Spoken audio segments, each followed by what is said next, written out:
अमीर ननद की गरीब भाभी।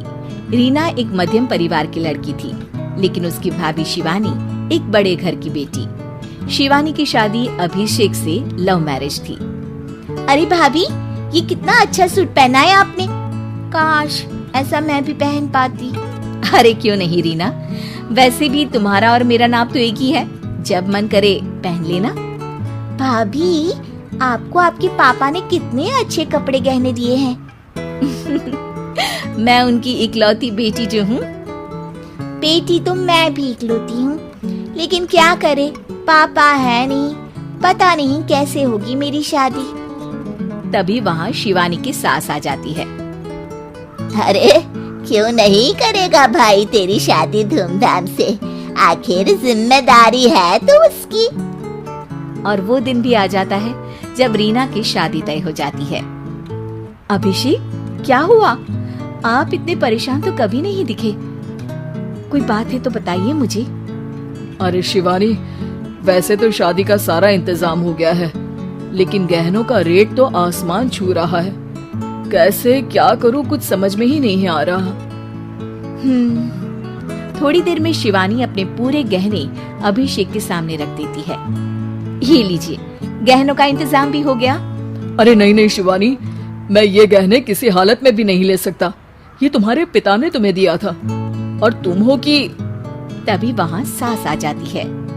अरे तो क्या हुआ, इसकी तो हो गई ना शादी, अब किसे दिखाने हैं इसने गहने।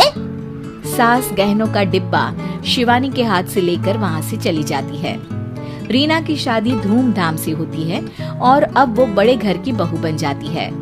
वहीं रीना की शादी के बाद शिवानी और अभिषेक उसकी शादी के कर्जों से डूब जाते हैं। मैं सोच रही हूँ नौकरी करनी शुरू कर दूं, वैसे भी पढ़ी लिखी हूँ, आपकी थोड़ी मदद भी हो जाएगी। वैसे शिवानी, कुछ दिन कर लो तो अच्छा ही होगा, क्योंकि जरूरत भी है। अब शिवानी भी नौकरी करने लगती है और घर खर्चे में अभिषेक का हाथ बटाती है। एक दिन शिवानी, रीना का फोन आया था, कह रही थी कि आने वाले त्योहार में उसके ससुराल जाना है। ठीक है माँ।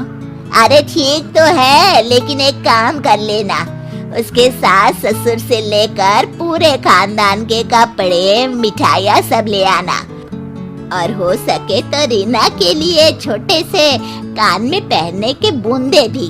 और क्या है ना, शादी में उसे सारी बड़ी बड़ी कान की ज्वेलरी दी थी, घर में पहनने के लिए तो उसके पास कुछ भी नहीं है।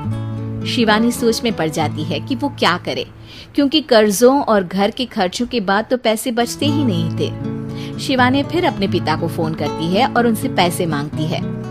देखो शिवानी, मैंने तुम्हें शादी के वक्त ही मना किया था कि ऐसे घर में शादी करनी ही नहीं चाहिए। अरे अभिषेक को शर्म आनी चाहिए जो ससुराल से पैसे मंगवा रहा है। शिवानी को पिता की बात पर गुस्सा आ जाता है। आप मेरे पिताजी हैं और मैं परेशान थी, इसलिए आपसे मदद की उम्मीद की पापा।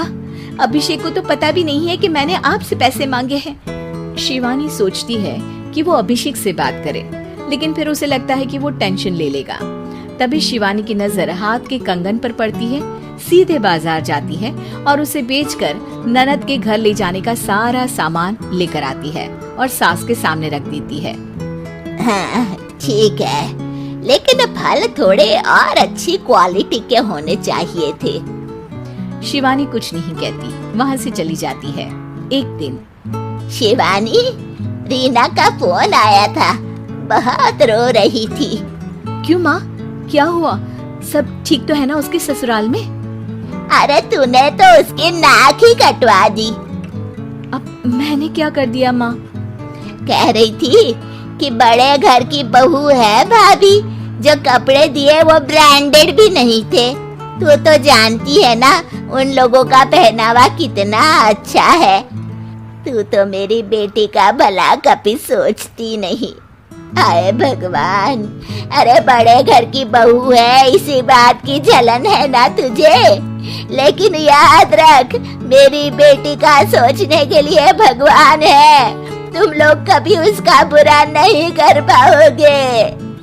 अब शिवानी के मन में सवाल था कि क्या ईश्वर सिर्फ रीना के साथ है, उसके साथ नहीं।